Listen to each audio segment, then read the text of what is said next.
So what we're gonna do right now, so got him in my guard, okay? We take the hands. I like to go thumbs on the inside. That's kind of my preference as opposed to going fingers, okay? I kind of go thumbs on the inside so that by the time we open, I'm already into a C-clamp grip coming in through here, okay? So now my preference is, okay, if I sit up to go after his arm, okay, the time it takes me to sit up is time for him to react.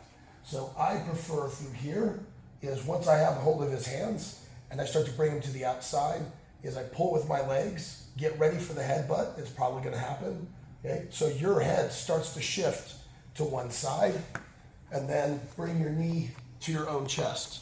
So I bring him down in the process as opposed to me sitting up to go to him.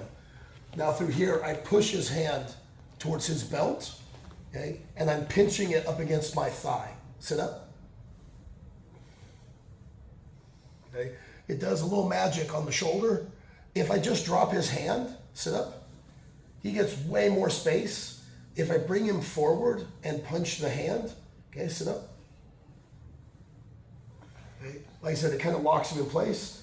So that means now this hand can go for his head, then shift over. My forearm, when I'm holding on to him, forearm stays on the back of his head, and then we literally just shift right into our Kimura. I use my heel on the hip, push in so I can pull his elbow to me, and then we make our slow rotation to go after the lock. Okay? So again, I lock him up. I go thumbs on the inside.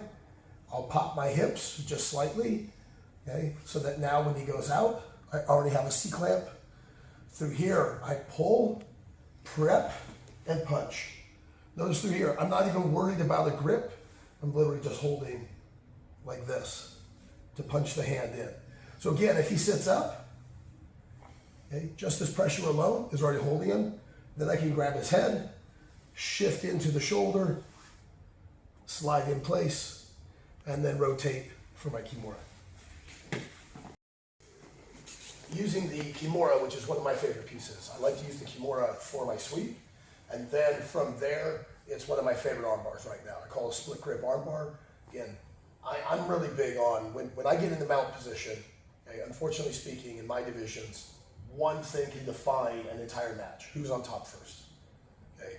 And that's it. And it's not just, it's me. You take, like wrestling and things of that nature, as the weight goes up, who gets on top first, that's almost always who's gonna end up with the win. So trying to make sure that you're not fighting from bottom as much as possible. An active guard's a beautiful thing, but it's got to be more than just submission based. It's got to be, your submissions, we would go for them, okay? How often does a submission happen in any given match? Okay? In most matches, there's not even a submission, but how many attempts can there be? Okay? So now you have to be looking at more, what does that submission do for you more than just the submission itself? Because if it's just an attack, it's going to fail more often than it's ever successful. And if that's all it is just, it's a one-off piece, then you're kind of wasting your time. Okay? Because in most cases, the failure of most submissions is a loss of position at the end. So if you're just throwing up submissions and losing position every single time, okay, rather than throwing up a submission and then using the submission attempt to transition into something better, okay, that's what we want to be kind of focusing on. So when I get into my guard and I play into my position again, we're coming in, bop, bop, bop. I'm going to throw my hips, putting him down, okay, through here. I'm going to go in for my sub. Now, one of the ways that a lot of people are going to start to affect the Kimura from here is they're just going to straighten their arm out, okay, power it forward, roll the thumb towards the head. Once that thumb makes that transition, in a lot of instances now, he's grabbing into my head, and now he's pushing into me heavy, getting back into my guard or passing my guard or something of that nature, okay? So what's gonna happen through here is I'm gonna lock him up for shits and giggles. That's my grip, okay? Now through here, the moment I feel him start to extend his arm, I extend mine up to the ceiling. Okay, go ahead, power out. Now I turn my hips, And at that point, I take his arm to the ceiling and then I push it across his shoulders. One of two things is gonna happen.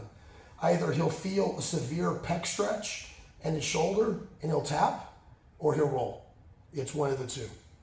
Okay? And in some instances, they get caught up basing out with the other hand, that rolling becomes hard. Okay? But in a lot of instances, they'll just roll to try to get rid of the pressure and tension.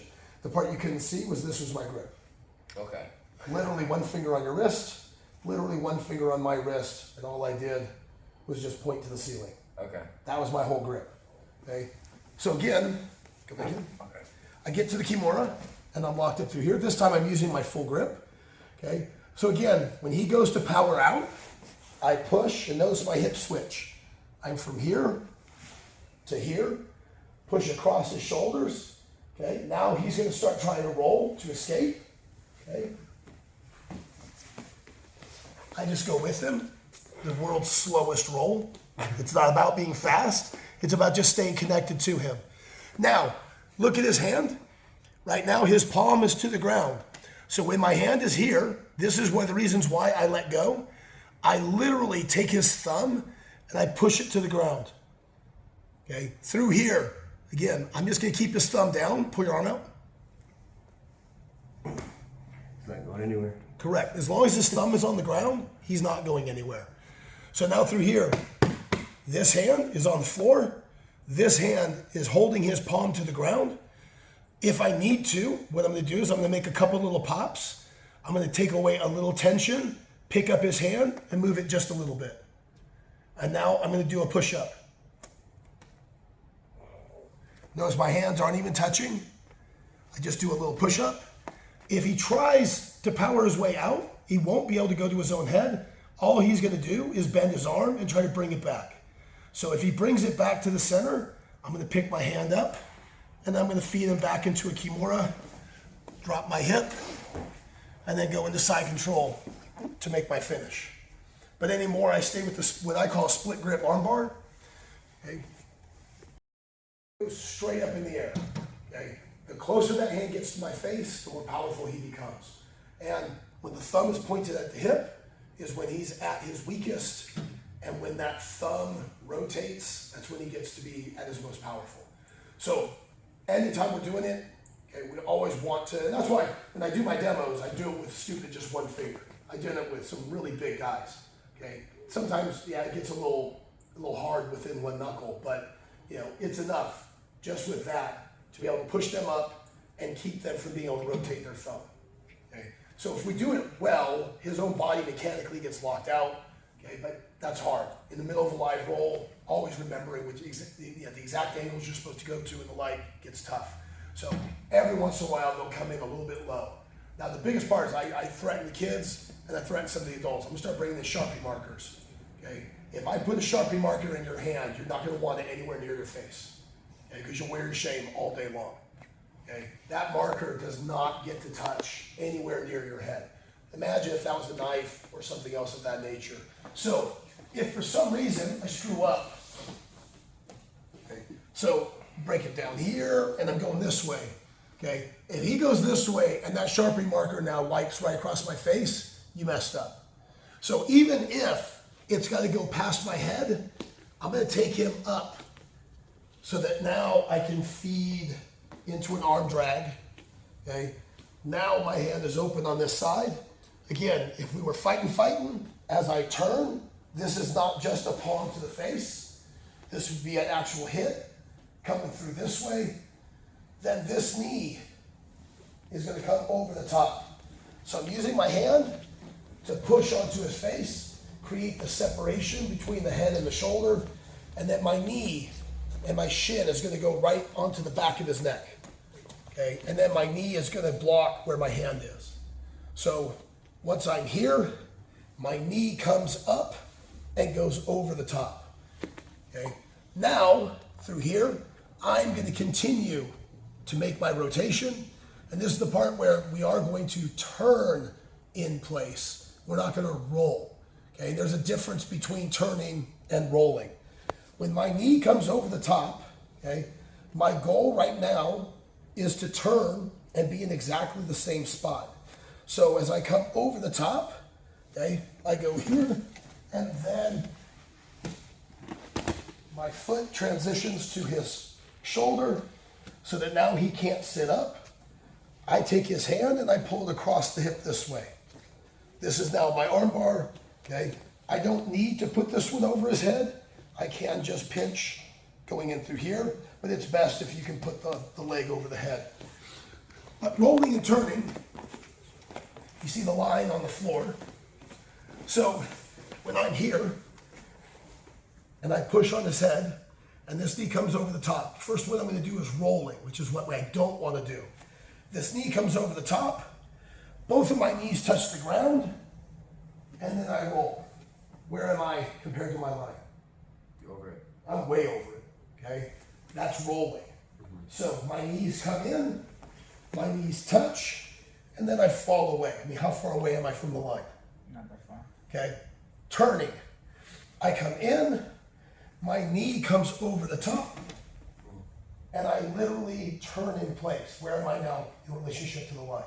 Right there. Okay, I'm still where I was. Yeah. So when this knee comes over the top, my hips literally just make the switch in place. If you roll, rolling creates space. When we attack, space is actually what we're trying to eat up. I'm trying not to create gaps. I'm trying to eat up the gap.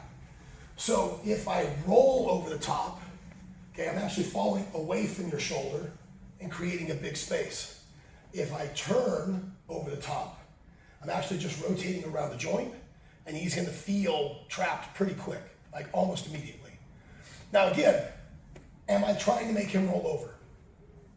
No, that's his choice. I'm trying to break his arm. So when I put my submission in play and I make my turn, I'm already putting pressure for the arm. Okay? I like to pull it over my hip in the process. So when I'm here and I'm holding onto his arm and I turn and I post, and then this one comes over the top, we make our turn in through here. This hand is already pulling him over my hip. So if he doesn't somersault, he'll lose already.